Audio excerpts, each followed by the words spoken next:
នៅដើមចម្ពោះនេះវីរបុរសបានប្រាប់មនុស្សពីរនាក់ឲ្យជីក្រាន់ដៅដូច្នេះពួកគេបានត្រឡប់មកវិញបន្ទាប់ពីជីកវីរបុរសបាននិយាយថាសូមស្វាគមន៍បងប្អូនធំអ្នកបានមកលឿនជាងខ្ញុំគិតទៅទៀតពួកគេបានឆ្លើយថាបិទមាត់ទៅយិនបានធ្វើដូចឯងនិយាយហើយឥឡូវយកស៊ុបនោះមកឲ្យយើងវីរបុរសបានចង្អុលហើយនិយាយថានៅទីនោះខ្ញុំបានទុកខ្លះសម្រាប់អ្នកហើយនៅពេលពួកគេទៅមើលហើយលន់មាត់ថាពិតឬពួកគេឃើញស៊ុបមួយចំនួនតូចនៅលើស្លាបព្រាពីរមនុស្សពីរនាក់នោះបាននិយាយថាហេប្អូនតូចមានតែស្លាបព្រានៅទីនេះហើយវាតិចណាស់វីរបុរសបានឆ្លើយថាខ្ញុំបាននិយាយថាក្នុងនឹងចែករំលែកប៉ុន្តែខ្ញុំមិនបាននិយាយថាប៉ុន្មានទេខ្ញុំបានធ្វើតាមការសន្យារបស់ខ្ញុំរីករាយជាមួយវាទៅបងប្អូនធំ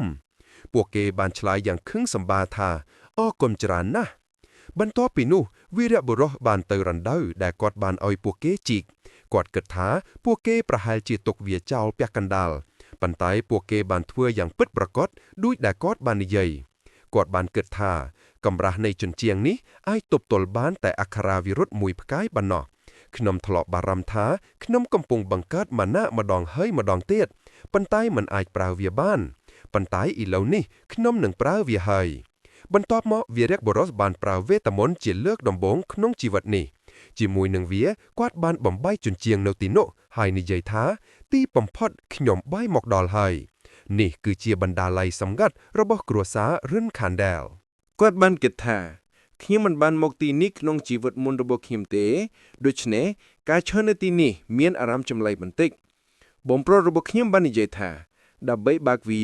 អ្នកត្រូវនិយាយឃ្លាពិសេសមួយគាត់បាននិយាយថា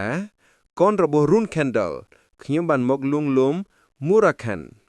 បន្តមកទ្វារបានបែកបណ្ណាល័យសម្ងាត់នេះមានសៀវភៅទាំងអស់ដែលគ្រួសាររបស់គាត់បានប្រមូលអស់រយៈពេល 1000 ឆ្នាំខ្ញុំគិតថា Thomas គ្រាន់តែញៀនន័យថាសៀវភៅបណ្ដោះដើម្បីមកដល់កន្លែងនេះមនុស្សម្នាក់ត្រូវតែកាន់តំណែងជាអ្នកកាន់ធុងនៅក្នុងគ្រួសារវីរបុរសបានគិតថានេះពិតជាធំណាស់ក្នុងជីវិតមុនរបស់ខ្ញុំបងប្រុសរបស់ខ្ញុំបាននិយាយថាវាគ្មានប្រយោជន៍ទេដឹងអំពីកន្លែងនេះព្រោះខ្ញុំមិនអាចក្លាយទៅជាអ្នកកាន់ធុងបានប៉ុន្តែយ៉ាងណាអ្វីដែលគាត់និយាយមានប្រយោជន៍នៅទីនេះលើកនេះខ្ញុំនឹងប្រើវាឲ្យមានប្រយោជន៍ពិតប្រាកដនៅពេលនោះគាត់បានឃើញមនុស្សដែលគាត់បានក្រឡេកមើលនៅចុងបញ្ចប់នៃជំពូកមុនគាត់កំពុងឈរនៅទីនោះវីរបុរសបាននិយាយថានេះជាអ្វីជញ្ជីងគាត់បានកត់សម្គាល់ជញ្ជីងនៅលើមុខរបស់បុរសនោះដូចជាស្បែកពស់វីរបុរសបានគិតថាដូច្នេះគាត់មិនមែនជាមនុស្សទេឬតើគាត់កំពុងធ្វើអ្វីនៅទីនេះវាអាចជាឃ្លាដែលគាត់បាននិយាយពីមុនមានឈ្មោះ Murakhan ដែលជាឈ្មោះរបស់នាគខ្មៅវីរបុរសបានគិតថាខ្ញុំបានឮថា Murakhan បានចាញ់អាយកោដំបងហើយបានធ្លាក់ចូលទៅក្នុងការកេងដ៏អាក្រក់មួយប៉ុន្តែខ្ញុំមិនដែលគិតថារឿងនោះជាការពិតយ៉ាងណាមិញនេះមិនមែនជាពេលសម្រាប់រឿងនោះទេតើសៀវភៅសម្ងាត់ទាំងនោះនៅឯណាខ្ញុំបានរកឃើញហើយសៀវភៅសម្ងាត់នៃត្រកូលទាំងអស់នៅទីនេះជាដំបូងសូមក្រឡេកមើលសៀវភៅរបស់ Sword Master ដ៏ល្បីល្បាញ Kenta នៃត្រកូល Gungun វាពិបាកក្នុងការយល់ទ្រឹស្ដីកម្រិត3ផ្កាយភ្លាមប៉ុន្តែប្រសិនបើខ្ញុំយកសៀវភៅនេះចេញពីទីនេះខ្ញុំនឹងត្រូវគេចាប់បានដូច្នេះខ្ញុំនឹងចម្លងវារាល់ពេលដែលខ្ញុំមកទីនេះហើយក៏ចាប់ផ្ដើមអានរំពេចនោះគាត់បានឮសំឡេងមួយវីរបុរសបានគិតថាអ្នកណាគេមិនអាចទៅរួចទេគ្មាននរណាមកបណ្ណាល័យប្រាសាទនៅពេលនេះទេវាគឺជានាគ Murakhan គាត់បានសួរថាហេអ្នកជាអ្នកណាវីរបុរសបានគិតថា Murakhan ហេតុអ្វីបានជាគាត់ភ្ញាក់ឡើងខ្ញុំមិនចាំថាគាត់ភ្ញាក់ឡើងនៅពេលនេះក្នុងជីវិតមុនរបស់ខ្ញុំទេស្ងប់ស្ងាត់ទៅ Murakhan គឺជាអ្នកអាណាព្យាបាលនៃគ្រួសាររបស់យើងដូច្នេះប្រសិនបើខ្ញុំធ្វើដោយកូនខួសាំគាត់នឹងទុកខ្ញុំចោលហើយបន្ទាប់មកគាត់បាននិយាយថាខ្ញុំជាកូនរបស់ Rune Kendall សូមគោរពអាណាព្យាបាលនៃត្រកូលរបស់ខ្ញុំនាគនោះខឹងហើយនិយាយថាអាណាព្យាបាលឯងទើបតែហៅខ្ញុំថាជាអាណាព្យាបាលឬតើមាននរណាម្នាក់នៅក្នុងគ្រួសាររបស់ឯងដែលបានចាត់ទុកខ្ញុំដូចជាអាណាព្យាបាលទេតើនេះជាអ្វីដែលពួកគេបង្រៀនមនុស្សគ្រប់គ្នាឬប៉ុន្តែខ្ញុំនឹងអត់ខឹងនឹងកូនក្មេងតូចដូចឯងទេវីរបុរសបានគិតថាប៉ុន្តែអ្នកកំពុងខឹងហើយ មូរខណ្ឌបានបន្តថាខ្ញុំបានភ្ញាក់ឡើងបន្ទាប់ពីពេលនេះព្រោះខ្ញុំបានធំក្លិនអ្វីដែលរីករាយប៉ុន្តែអ្វីដែលខ្ញុំឃើញនៅទីនេះគឺក្មេងតូចម្នាក់ហេហេតុអ្វីបានជាខ្ញុំធំក្លិនធម្មពលខាងវិញ្ញាណពីឯងវីរបុរសឆ្ងល់ថាធម្មពលខាងវិញ្ញាណមូរខណ្ឌបានឆ្លើយថាបាទទោះបីជាខ្ញុំបានដេកលក់អស់រយៈពេល1000ឆ្នាំក៏ដោយខ្ញុំចាំក្លិននោះបានយ៉ាងល្អវាចេញតែពីអ្នកដែលបានធ្វើកិច្ចសន្យាជាមួយមនុស្សដូចដេម៉ា វីរបុរសបានគិតថាតើគាត់ភ្ញាក់ឡើងដោយសារតែធម្មពលខាងវិញ្ញាណរបស់ខ្ញុំឬមូរកាន់បានហិតជុំវិញខ្លួនដោយនិយាយថាតើក្លិននេះចេញពីណាវីរបុរសបានសម្រេចចិត្តថាហេតុអ្វីបានជាខ្ញុំមិនសាកល្បងនេះហើយនិយាយថាលោកមូរកាន់បានសួរថាតើឯងដឹងអ្វីខ្លះឬវីរបុរសបានឆ្លើយថាប្រហែលជាអ្នកកំពុងនិយាយអំពីនេះឬឪពុករបស់ខ្ញុំបាននិយាយថានេះគឺជាអំណាចរបស់ Lord Soldereth មូរកាន់ភ្ញាក់ផ្អើលហេ Soldereth ឯងលេងសើចហើយមែនទេឯងបានធ្វើវាពិតមែនអ្នកចុះកិច្ចសន្យាដែលឯងបានសន្យា1000ឆ្នាំមុនគឺជាក្មេងតូចនេះឬហេក្មេងខ្ញុំបានធ្វើការសន្យាជាមួយព្រះនៃស្រមោល Soldereth ដូច្នេះយោងតាមការសន្យានោះខ្ញុំគិតថាឯងគឺជាមនុស្សដែលខ្ញុំត្រូវតែជួយខ្ញុំនឹងប្រាប់ឯងនៅព័ត៌មានលម្អិតនៅពេលក្រោយខ្ញុំមានអារម្មណ៍ចម្លែកបន្តិចបន្ទាប់ពីភ្ញាក់ឡើងបន្ទាប់ពីរយៈពេលយូរវាពិបាកសម្រាប់ឯងក្នុងការយល់ព្រោះឯងជាក្មេងប្រុសតូចម្នាក់ប៉ុន្តែដោយសារតែឯងបានធ្វើកិច្ចសន្យាខ្ញុំត្រូវតែណែនាំខ្លួនឯងជាផ្លូវការខ្ញុំឈ្មោះមូរកាន់ភ្នាក់ងាររបស់ Soldereth មិត្តភក្តិរបស់គាត់នឹងជាកូនចៅចុងក្រោយនៃ Shadow Beings ដោយសារតែការសន្យា1000ឆ្នាំនោះចាប់ពីថ្ងៃនេះតទៅខ្ញុំនឹងនៅជាមួយឯងនៅពេលគាត់ផ្លាស់ប្ដូរទៅជារូបរាងនាគរបស់គាត់អ្នកអាចឃើញថាសិល្បៈនិងគំនូរក្នុងម៉ាន់ហួរនេះគឺស្ថិតនៅលើកម្រិតមួយផ្សេងដែរដូចក្នុងរឿងដែលយើងបានលើកឡើងមុនៗចឹង វីរបុរសរបស់យើងបានគិតថានាគនឹងនៅជាមួយខ្ញុំចាប់ពីពេលនេះទៅឬមូរកាន់បាននិយាយថាប្រាប់ឈ្មោះរបស់ឯងមកអ្នកចុះកិច្ចសន្យារបស់ Soldereth វីរបុរសបានឆ្លើយថាជីនរុនកាន់ដែលកូនទី13និងកូនពៅបំផុតនៃគ្រួសាររុនកាន់ដែលហើយជាមួយនឹងនោះជំពូកនេះបានបញ្ចប់នៅក្នុងជំពូកបន្តវីរបុរសបានគិតថានាគខ្មៅមូរកាន់ភ្នំមូរកាន់នៅក្នុង Storm Castle នេះត្រូវបានដាក់ឈ្មោះតាមនាគនេះមានអំណាចខ្លាំងណាស់និងបានគ្រប់គ្រងកន្លែងនេះអស់រយៈពេលជាច្រើនឆ្នាំប៉ុន្តែ1000ឆ្នាំមុនបន្ទាប់ពីចែងមេដឹកនាំដំបូងនៃគ្រួសាររុនកាន់ដែលអាយ៉ាកោវាបានបបបាំងចោលកន្លែងនេះនិងចូលទៅកាន់ការគេងដ៏យូរទោះយ៉ាងណាមូរកាន់មិនមែនជាសត្រូវទេគាត់គឺជាអាណាព្យាបាលនិងមិត្តរបស់អាយ៉ាកោទី1ព្រោះមនុស្សគ្រប់គ្នាដែលធ្វើកិច្ចសន្យាជាមួយព្រះនឹងមាននាគអាណាព្យាបាលទោះយ៉ាងណាចំណេះដឹងអំពីនាគរបស់ Soldereth នៅតែជាអតាកំបាំងហេតុផលត្រូវតែព្រោះគាត់បានដេកលក់អស់រយៈពេល1000ឆ្នាំដូច្នេះឥឡូវនេះឃីមក៏មាននាគអាណាព្យាបាលដែរគាត់គិតបែបនេះហើយយកអាហារសម្រន់ខ្លះឲ្យមូរកាន់គាត់បាននិយាយថាមូរកាន់ខ្ញុំនៅទីនេះណាបានផ្ញើអាហារសម្រន់ខ្លះដោយផ្ដល់ឲ្យពួកគេចាប់ពីពេលនេះតទៅខ្ញុំនឹងនៅជាមួយមូរកាន់ដូច្នេះខ្ញុំមានសំណួរជាច្រើនដែលតើសួរគាត់ប្រហែល1ខែបានកន្លងផុតទៅចាប់តាំងពីគាត់បានមកដល់កន្លែងនេះមូរកាន់បាននិយាយថាវាមានរយៈពេល1000ឆ្នាំហើយចាប់តាំងពីខ្ញុំបានប្រយុទ្ធជាមួយដេម៉ានោះតើអ្នកណាដែលនឹងចងចាំយ៉ាងណាមិញតើមាននំផាយរសជាតិ strawberry លៀនច្រើនទៀតវីរបុរសបានគិតថា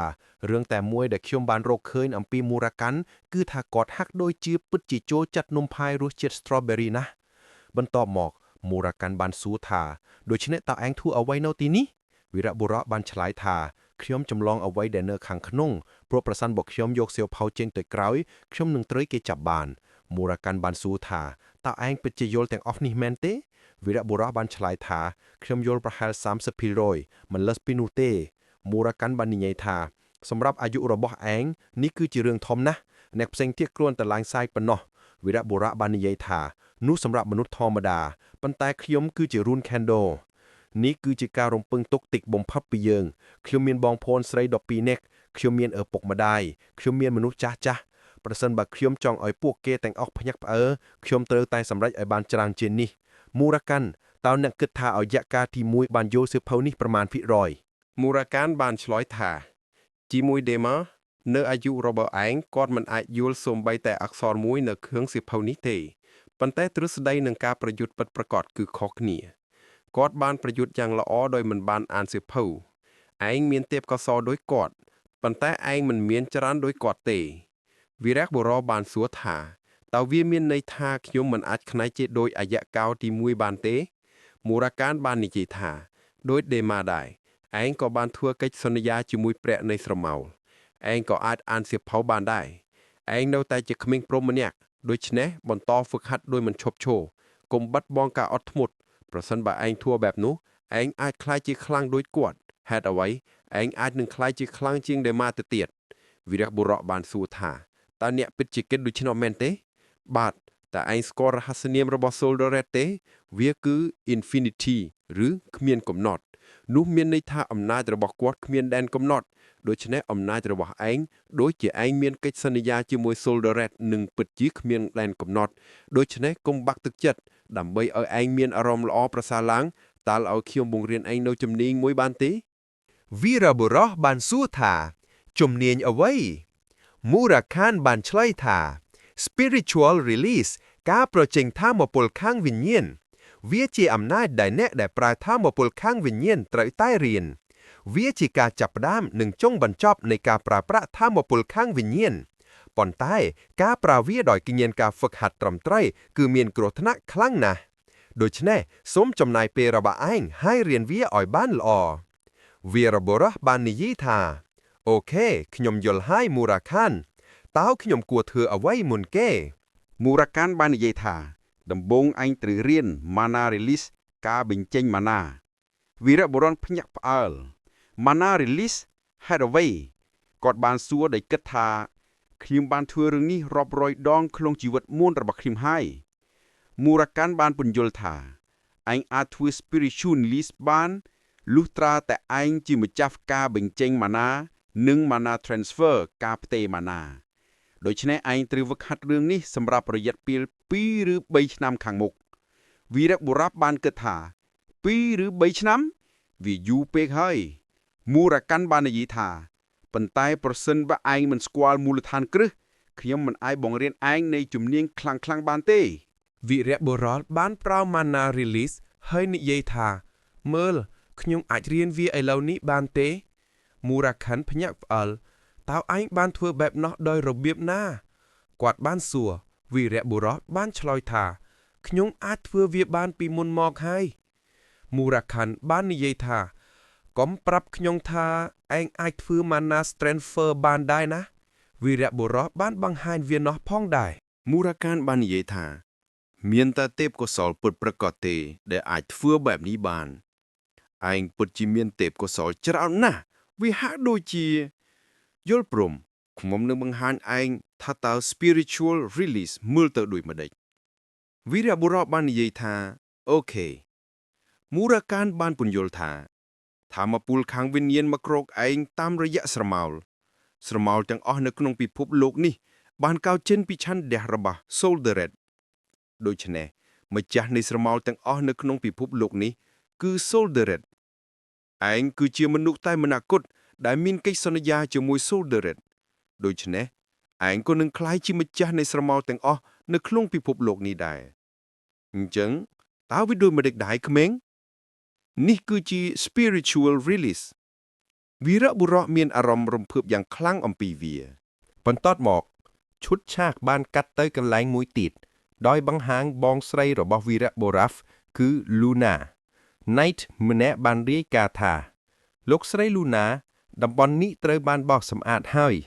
ប្រសិនបើយើងបោសសម្អាតតំបន់ប្លំបន្ថែមទៀតបេសកកម្មនឹងត្រូវបញ្ចប់នាងបានឆ្លើយថាអូខេដូច្នេះខ្ញុំគិតថា4ខាគួរតែគ្រប់គ្រាន់ហើយប្រាប់ Knights ឲ្យសម្រាកយ៉ាងណាមិញតើក្មេងៗដែលមានអាយុប្រហែល9ឆ្នាំជាធម្មតាចូលចិត្តអ្វីមើលដៃរបស់នាងតើយ៉ាងណានឹងហៅនោះថាដាវវាធំណាស់យ៉ាងណាមិញយើងបានឃើញដាវចម្លែកនៅក្នុងម៉ាន់ហွာមុនផងដែរប្រសិនបើអ្នកមិនទាន់បានមើលម៉ាន់វ៉ាដែលខឿនបានបង្ហោះពីមុនទេសូមពិនិត្យមើលវាផងដែរ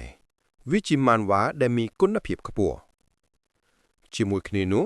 ជំពូកនេះបានឈានដល់ទីបញ្ចប់ប្រសិនបើអ្នកចូលចិត្តវីដេអូនេះ កុំភ្លេចចុច like share និង subscribe ខ្ញុំនឹងជួបអ្នកនៅក្នុងវីដេអូបន្ទាប់